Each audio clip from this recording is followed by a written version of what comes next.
अस्सलाम वालेकुम my YouTube family, क्या हाल चाल है। उम्मीद है कि आप सब लोग खैरियत से होंगे। तो जनाब गुड मॉर्निंग। और सुबह सुबह पिया जा रहा है करेले का जूस। लोग पूछते हैं ये कड़वा नहीं लगता? कड़वा लगता है भाई, क्यों नहीं लगता कड़वा, करेला है। करेले तो कड़वे होते हैं, लेकिन बस एक घूंट में पी जाओ, फिर बस थोड़ा सा जो है ना 5-10 सेकंड आपके हलक पर लगेगा, लेकिन फिर उसके बाद नहीं। तो जनाब बस नाश्ता बन रहा है। नाश्ते में आज है सैटरडे, तो हसन भी घर पर है, हसन के पापा भी घर पर हैं। और ज़मी को नहीं हुई जनाब छुट्टियां गर्मियों की, ज़मी जा रही है स्कूल। तो बस हसन के पापा के लिए बनने लगा था नाश्ता। तो उनके लिए मैंने ऑमलेट बनाया। तो जब ऑमलेट बना के मैंने पैन में डाल दिया ना, तो फिर मेरे दिमाग में आया क्यों ना कुछ सैंडविच बना लूँ उनके लिए। तो फिर मैंने इस पैन के अंदर ही 2 स्लाइस रख दिए, साथ जोड़ जोड़ के। मैंने कहा ज़रा मिल मिला के ना खुश असलूबी के साथ दोनों एक साथ ही आ जाओ। तो यहाँ पर थोड़ी सी मिस्टेक ये हुई कि मैंने जो है ना सेंटर में रख दी इसको। मुझे ना थोड़ा से साइड पर रखना चाहिए था, क्योंकि पता है एकदम मेरे जेहन में आया कि एक दफ़ा मैंने लाहौर में ना डबल अंडे वाला बर्गर खाया था। तो उन्होंने यूँ जो अंडा है ना अंदर और बाहर फोल्ड किया हुआ था, अगर मैं साइड पर रखती ना तो ये फिर डबल अंडे वाला ना सैंडविच बन जाना था। वैसे अभी भी बन गया, तो टेस्टी बना था। तो आज मैंने उनको यूँ सैंडविच बना के दिया, और साथ मैंने रख दी थी चाय। और जब तक चाय को फेंट ना लो ना, मुझे चाय वो अच्छी नहीं लगती, फेंटी हुई चाय मुझे अच्छी लगती थी। तो सैंडविच में कहाँ मेरे मियाँ का गुजारा होना था दोपहर तक। तो फिर मैंने 2 सैंडविच और सेक दिए उन्हें, और साथ मैंने उनको जैम और ब्लू बैंड दे दिया कि वो लगा के आप नाश्ता कर लें। लेकिन उन्होंने फिर भी एक छोड़ दिया, आजकल वो भी डाइटिंग पर है। उनको भी है कि आजकल मैं थोड़ा सा ना डाइटिंग कर लूँ। लेकिन मुझे समझ नहीं आती गर्मी में कहाँ डाइटिंग होती है, सर्दियों में भी नहीं होती और गर्मियों में भी नहीं होती, और फिर जहाँ चीज़ केक बनता हो वहाँ पर भी नहीं होती। तो जनाब ये हमारा कल वाला चीज़ केक, और अभी भी हम इसको खा रहे हैं, और अब तो हम नाश्ते में इसको ख़त्म कर ही देंगे, ताकि बार बार हमें फ्रिज ना खोलनी पड़े। वैसे आपस की बात है, बहुत यमी बना था। तो जनाब शुरू हो गए घर के काम, और देख लें ज़रा घर में खिलारे खिलारे खिलारे, हर जगह खिलारे। आपकी बहन इतना काम करती है, इतना काम करती है। और ये मेरा जो है ना नवाब ऑफ काला बाग बेटा बैठ कर आराम से चाय पी रहा है, खिलारे डले हुए हैं। और बस यहाँ से काम शुरू हुआ कि जनाब सबसे पहले लगी मशीन। मैंने कहा कपड़े डाल जाओ मशीन में, और फिर जाके है ना घर के सारे काम करना शुरू करती हूँ। तो बस लगाई सबसे पहले मैंने अपनी मशीन, कपड़ों को मैं डाल के और मशीन को लगा के चली गई किचन में। और फिर किचन में जाके जनाब मैंने दिखाए ना कितने सारे भांडे थे, सबको मैंने धोया अकेले। ये था कि हेल्पर आ गई हुई थी, वो अपना काम कर रही थी। और ये है कि मैंने सबसे पहले, आपको पता है ना कि मैं घर की जो काम करने की शुरुआत है ना वो मैं कहाँ से करती हूँ, किचन से करती हूँ। क्योंकि अब लेकिन ये है कि मैं जो कपड़े धोने के लिए जो है ना मैं रोज़ के रोज़ मशीन लगा लेती हूँ। और जनाब ये है सनी डे, और ये मैं इस्तेमाल करती हूँ महीने में एक दफ़ा मैं ज़रूर विटामिन डी का कैप्सूल लेती हूँ। और यहाँ पर हसन ने जाना था ट्यूशन, और हसन की हो गई कटिंग, और मैंने हसन को नला धुला के भेज दिया ट्यूशन, और किचन समेटा गया। उसके बाद मैंने समेटना शुरू किया अपना टीवी लॉन्च, क्योंकि एक किचन समेटा हो और दूसरा टीवी लॉन्च समेटा होना तो घर मुझे लगता है थोड़ा सिमटा सिमटा है। वरना टीवी लॉन्च भी बिखरा और किचन भी बिखरा हो तो मुझे बहुत गुस्सा चढ़ता है। क्योंकि टीवी लॉन्च का तो ये है ना कि घर की एंट्रेंस टीवी लॉन्च में ही होती है। तो एकदम कोई आ जाए और टीवी लॉन्च बिखरा होना तो मुझे इतना गुस्सा चढ़ता है ना, पता नहीं आप लोगों को भी चढ़ता है कि नहीं चढ़ता, आपका घर बिखरा हो। मेरा घर तो बिखरा हो तो मुझे बहुत सा गुस्सा चढ़ता है। तो बस घर के सारे काम काज चल रहे हैं। और आज मैं आपके साथ शेयर करूंगी कि मैंने अपनी वॉशिंग मशीन कैसे धोती हूँ। क्योंकि इसको वैसे तो कपड़े तो रोज़ धुलते हैं, मैं रोज़ नहीं वॉश करती इसको। मैं कम से कम जो है ना 2 हफ्तों के बाद एक दफ़ा वॉश करती हूँ खुद से, ताकि भाई मशीन अगर ऑटोमेटिक है तो उसकी सफाई भी तो करना ज़रूरी है ना। तो इसका टब जो है अंदर का है ना वो इजीली साइडों पर मूव हो जाता है। तो मैंने इसको सारों को जो है ना स्पंज के साथ इसमें मैं थोड़ा सा सरफ लगा लिया था, और मैंने इसको अच्छी तरह जो है ना इसको वॉश कर लिया।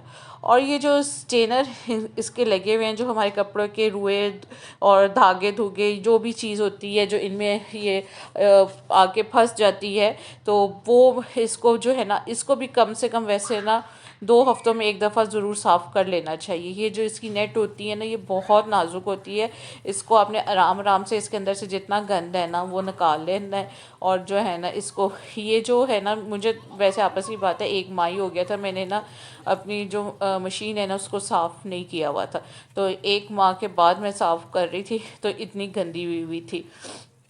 तो मैंने दोनों इसके जो स्टेनर लगे हुए थे ना, उन दोनों में से मैंने गन निकाल के इनको अच्छी तरह साफ़ कर लिया।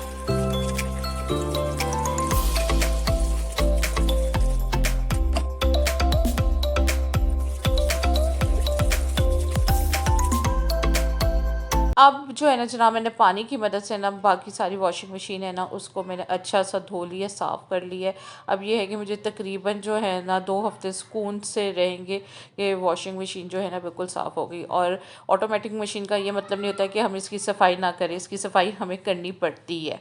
तो जनाब इस वक्त घर वगैरह के सारे काम हो गए हुए थे और कपड़े जो मैंने सुबह डाले थे, तो अब तो इतनी गर्मी है कि आधे पौने घंटे में जो है ना कपड़े सूख जाते हैं। तो मैंने जाके बाहर से कपड़े उतार रही थी ताकि कपड़ों के रंग ना उतरे, मेरी रंग उतरे मीन्स के रंग ख़राब ना हो जाए, इसलिए मैं जो है ना इन्हें घंटे तक उतार लेती हूँ कि धूप बहुत तेज़ होती है। अगर धूप में पड़े रहना तो कपड़ों का रंग जो है ना वो ख़राब हो जाता है। और वैसे गर्मियों में ये आप देख रहे होंगे मेरे घर में इस वक्त लाइट, क्योंकि मैं बहुत कम लाइट इस्तेमाल करती हूँ, मुझे लगता है जितनी लाइट जल रही होती है ना उतनी हीट ज़्यादा पैदा हो रही होती है, उतनी ज़्यादा हीट हो रही होती है। तो इसलिए लाइट जो है ना उसको मैं थोड़ा कम ही रखती हूँ। और इस वक्त घर के तकरीबन सारे काम हो गए हुए थे और खाना पकाने का बस टाइम शुरू होने वाला था। तो आज खाने में क्या बनने लगा, आज खाने में बनने लगा है अरबी मटन। और मटन को मैंने निकाल के प्रेशर कुकर में रख दिया और उसमें हमें प्याज, टमाटर, लहसुन अदरक का पेस्ट और नमक, सुरख मिर्च, हल्दी, सूखा धनिया और ज़ीरा, बस ये सब कुछ डाल के मैं रख दूँगी। और जो गोश्त है ना जब हमारा गल जाएगा ना तो फिर उसके बाद बताएंगे। अभी तो बस प्रेशर कुकर को सीटी लगेगी। मटन कम से कम जो है ना 10 मिनट में गल जाता है। तो बस घर के सारे काम काज हो रहे हैं और मैं एक आज सोच रही थी, मेरे दिमाग में आया कि जिस तरह मैं मशीन की तरह सारा दिन लगी रहती हूँ, तो अपने बच्चों की हर चीज़ का ध्यान रखती हूँ, कि हर ख्वाहिश का ध्यान रखती हूँ, किसने क्या खाना है, किसने मियाँ ने क्या खाना है, बच्चों ने क्या खाना है, उस हिसाब से बना रही हूँ। अब मटन अरबी आज मैंने पकाया, तो आज ये सिर्फ़ और सिर्फ मेरे मियाँ साहब खाएंगे। मेरे बच्चे मटन नहीं ही शौक़ से खाते, तो उनके हसन तो बिल्कुल भी नहीं खाता, तो मुझे उसके लिए कुछ ना कुछ और बनाना पड़ेगा साथ। तो मैं यही सोच रही थी कि यार अभी जब ये छोटे हैं तो मैं इनका इतना ध्यान रखती हूँ, तो जब मैं बूढ़ी हो जाऊँगी तो ये लोग मेरा ध्यान रखेंगे कि नहीं रखेंगे। वैसे ही मेरे दिमाग में एक बात आई है, तो कहते हैं ना जिस तरह का गुमान करोगे उसी तरह का होगा। अगर आप ये सोच लो कि शायद हमारे बुढ़ापे में हमारी औलाद भी हमारी उसी तरह खिदमत करेगी, तो शायद कर ही ले। अगर आप ये गुमान रखो कि नहीं करेगी तो शायद ना करें, क्योंकि गुमान हमेशा अच्छा ही रखना चाहिए। तो वैसे अल्लाह ताला से तो यही दुआ है कि अल्लाह ताला चलते फिरते ले जाए, कभी भी 1 मिनट का भी किसी के लिए मोहताज ना करे, औलाद का भी ना करे, बस चलते फिरते ले जाए। मेरे माँ बाप भी इसी तरह चलते फिरते चले गए, 1 सेकंड के लिए भी किसी के ऊपर मोहताज नहीं हुए। और मेरे माँ बाप की तो वैसे ही बहुत थोड़ी ज़िंदगी थी। मेरे अब्बू जो हैं वो 40 साल की उम्र में फ़ौत हो गए, उनको हार्ट अटैक अचानक हुआ, वो फ़ौत हो गए। और फिर इसी तरह हमारी वालदा भी जो है ना वो भी इसी तरह 1 मिनट का भी किसी पर मोहताज नहीं हुई थी। वो 50 साल की उम्र में मेरी वालदा भी यूँ फ़ौत हो गई। तो बाज़ अवत मुझे भी ये लगता है कि यार मेरी उम्र किस पर इतनी ज़्यादा चली जानी है, मेरे माँ बाप की उम्र इतनी थोड़ी थी, तो मेरी कौन सी इतनी ज़्यादा हो सकती है। बस मुझे भी अल्लाह ताला इसी तरह चलता फिरता ले जाए, किसी का 1 मिनट का मोहताज ना करे। तो जनाब अरबी गोश्त आपने देख लिया बनते हुए। तो जब मसाला अच्छी तरह भुना गया था तो उसके बाद मैंने उसमें अरबी डाल दी थी। और अरबी का ये है कि अरबी को मैं पानी में नमक लगा के थोड़ी देर रखती हूँ और फिर उसको पानी से धो लेती हूँ। और फिर आप जितना अच्छा मसाले को भुनेंगे ना, आपका जो सालन है ना उतना अच्छा बनेगा। सब लोग उसी तरह बनाते हैं, लेकिन थोड़ी मेहनत करनी पड़ती है। मसाले को बहुत अच्छा भूनते हैं तो ही खाना अच्छा बनता है। तो अरबी और मटन को मैंने अच्छी तरह भुना था और फिर इसमें मैंने जितना हमें पानी चाहिए था वो मैंने डाल के उसको दोबारा से जो है ना 3-4 मिनट सीटी लगा दी, तो हमारा अरबी गोश्त बन के तैयार हो गया। तो अब इधर मैं बना रही थी मटर वाले पुलाव, क्योंकि गर्मियाँ हैं, गर्मियों में इतना सालन रोटी खाने को दिल नहीं करता। तो फिर मैंने कहा थोड़े से जो है ना मटर पुलाव बना लेते हैं, क्योंकि हसन ने भी मटन नहीं खाना था। तो मैंने थोड़े से जो है ना मटर पुलाव बना रही हूँ, बिल्कुल आम तरीके से बना रही हूँ। प्याज लिया, उसको ब्राउन किया, उसके अंदर लहसुन अदरक का पेस्ट डाला, उसके अंदर टमाटर डाले और थोड़े से खड़े मसाले डाल दिए।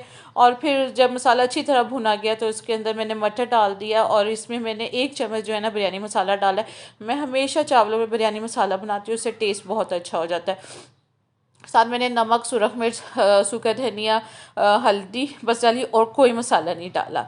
और जनाब इसमें मैंने चावल डाल दिए। चावलों के जिस तरह मैंने आपको स्टोरी सुनाई हुई थी, चावल हद से ज़्यादा महंगे हो गए हुए हैं। 250 260 के अच्छे वाले जो चावल है ना, वो इतने रुपए किलो हुए हुए हैं। तो ये मैं लेकर आई थी, ये वाले जो चावल जो मैं पका रही हूँ ना घर में इस्तेमाल करने के लिए, ये मैं लेकर आई थी 190 के। और 190 के पहले ये अच्छे वाले चावल मिलते थे, ये भी अच्छे चावल है, अच्छे पकते हैं। तो ये लेकिन थोड़े से टूटे हुए होते हैं। लेकिन मैंने कहा खैर है, घर में पकाने के लिए तो खैर है ना, बस थोड़ा सा जो है ना बजट के साथ चलना चाहिए। तो जनाब गर्मियों के तो हर खाने के साथ जो सैलेड होना लाजमी, और आजकल सैलेड सिर्फ हमारी प्याज है। और आपको पता है कि मुझे ये वाली सैलेड बहुत पसंद है, प्याज वाली। प्याज पे थोड़ा सा मैं सिरका डालती हूँ, नमक डालती हूँ, और थोड़ा सा हरा धनिया डालती हूँ बस, और थोड़ी सी सुरख मिर्च भी डाल। और इधर चावल जो है बन के बिल्कुल तैयार हैं, और आज का खाना भी हमारा तैयार है। तो बस मज़े से दोपहर को आप चावल हर गर्मियों में मेरे ख्याल से हर घर में दोपहर को चावल ही बनते हैं। तो जनाब इधर हम बस खाना खाने लगे, और साथ मैंने रायता बना लिया था, और चंक्स चार था। तो उम्मीद है कि आपको मेरी आज की वीडियो भी अच्छी लगी होगी। अगर अच्छी लगी है तो मेरे चैनल को सब्सक्राइब करेगा, लाइक करेगा, शेयर करेगा। और अब दे मुझे इजाज़त। अल्लाह हाफिज़।